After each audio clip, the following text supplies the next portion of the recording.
So I'm going to introduce now our last speaker. We have heard the South speak.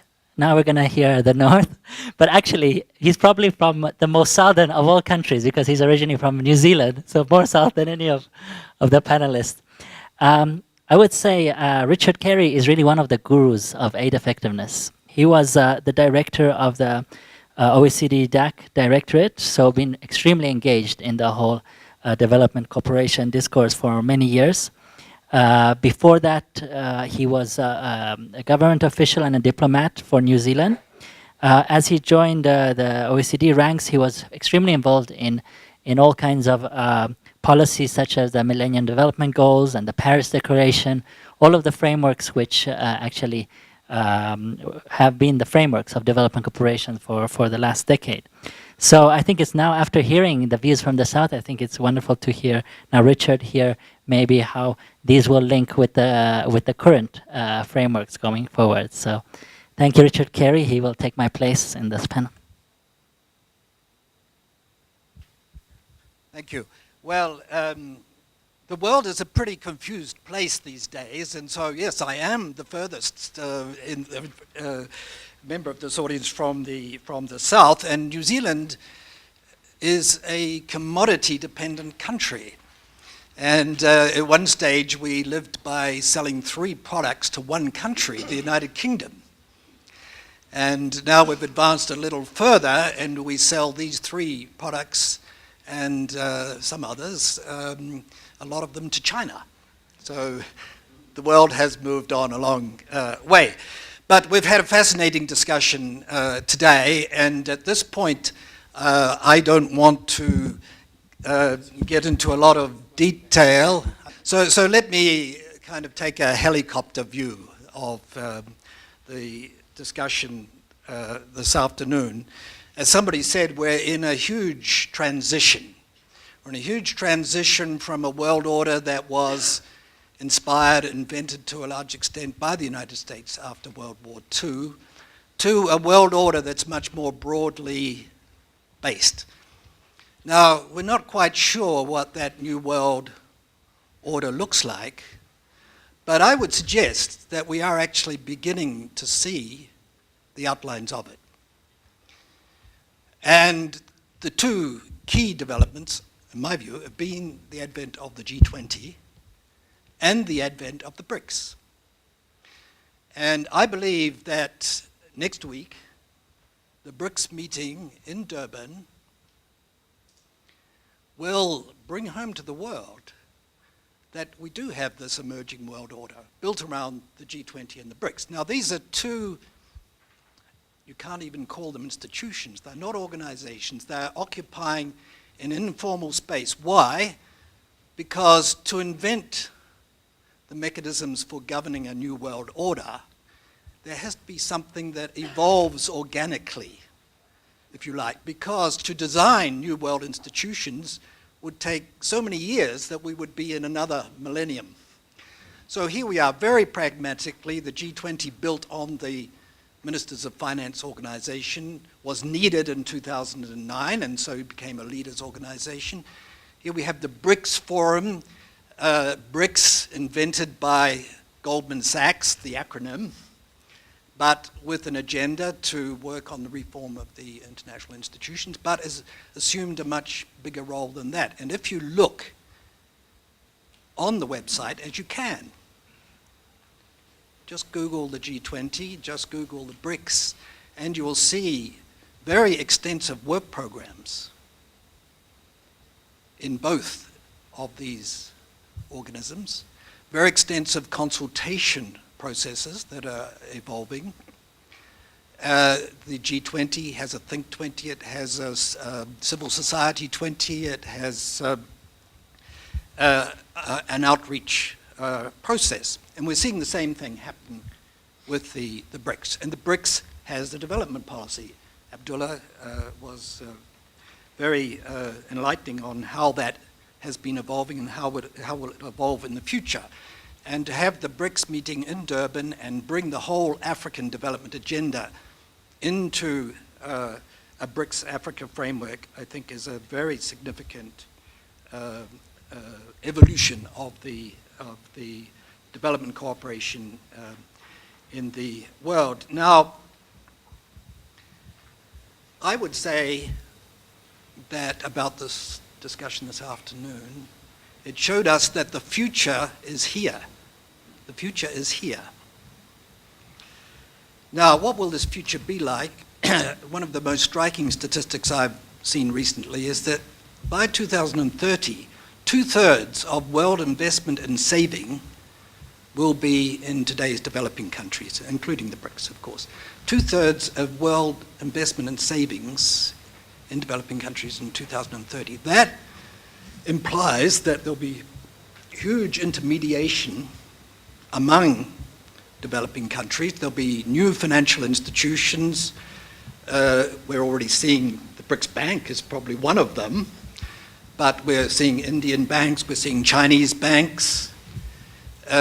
We see the integration of financial markets in various ways. And we're seeing new business models, new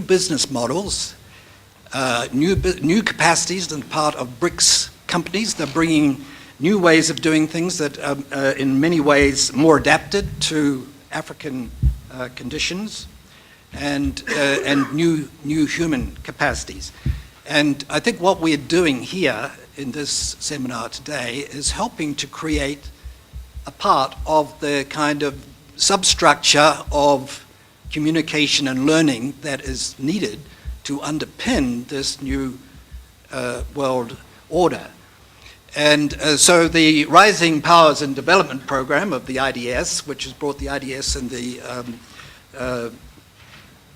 South African Institute of International Affairs together, is aimed at just that. That is to say that we are looking at a future which is different from the past because, essentially, of the BRICS.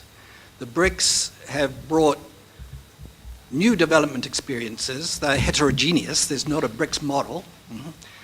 They've brought those new development experiences. There's a lot of learning opportunities there. And they're bringing development impetus through their companies and through their public development cooperation policies. So the future is different. Just a few years ago. Now, although this future has been coming for some time, I think the financial crisis really pushed it forward a lot. The OECD model, if you can call it that, we saw that there were quite a few things there that hadn't been seen before. Particularly, we saw that the whole financial sector rested on an implicit government guarantee. So this idea that you could have a market without a state was certainly blown out of the water by that. And the whole question of the relationship between market and the state is seen in a much more sophisticated way these days, I would say. It was actually the IDS who, way back in the 1990s, first looked at the East Asian industrialization model and saw that this was not a market-driven model, but it was the state which was working to orchestrate the development process and to create a very creative interface between companies and the state. Not that they didn't make mistakes, they made some big mistakes, but they learned. And so we also began to see development as a learning process. I think that point has been made around the table today, that the learning process is really very, very important to us all, both in development and in development cooperation. So what about the OECD and the DAC and its role in what is happening now, and what is the interface with the BRICS? Well, we will have this situation where the BRICS will be the largest component of the world economy. So they're going to have a much wider range of interests than they've had in the past, and we've heard of some of that in the discussion here. so that they're going to be interested, as Abdullah said, in sustainability. That means, as Silvio said, they'll have to be interested in social capital, social policies, etc. And so I think we'll see a lot of convergence. That's what Chow Yun told us, that we will see quite a lot of convergence as these objective challenges in the world assert themselves. We have 2 billion more people by 2050. We have the climate change window is closing very fast. So those are problems for all. Now, the Busan framework, the new global partnership for development cooperation, I would say that's also part of this new informal international space. It's there as a meeting point for everybody who's involved in the development cooperation business. It's a meeting point to do this mutual learning. It's a meeting point where the whole model, if we could call it that, of ownership by developing countries of their development process, that's the key idea there, and that has a lot of implications for all development actors. There's a lot of scope for trilateral cooperation models, and indeed the Brazilian cooperation in Mozambique is a very good example of that. So we will also have in the UN an effort to have a new set of MDGs with sustainable development goals. That's going to be a very complicated process because the politics of the United Nations have not moved with the times. We've still got legacy politics in the United States. The G20 and the BRICS are the new architecture, if you like, of the world system. So it does seem to me that the G20 and the BRICS will need to make some efforts to help to nurture a new set of development goals if we are going to have such a new set. The BRICS have bought into the Millennium Development Goals. Why? Because they are sort of basic human development outcomes, and we know that human development is a basic ingredient of development and growth. I think the dichotomy that there has been in the development discussion between social investment and infrastructure investment is totally wrong, because human capital needs infrastructure and infrastructure needs human capital, and those two things working together are key. Now, in the African context, I think it's very important to recognize all the advances that have been made by Africa through the African Union, through the African Union Commission, to put together an architecture for governance in Africa, which goes from political governance through economic governance to agriculture, infrastructure, and I think this is going to be very important in the interface between BRICS and Africa, as it is between OECD countries and Africa.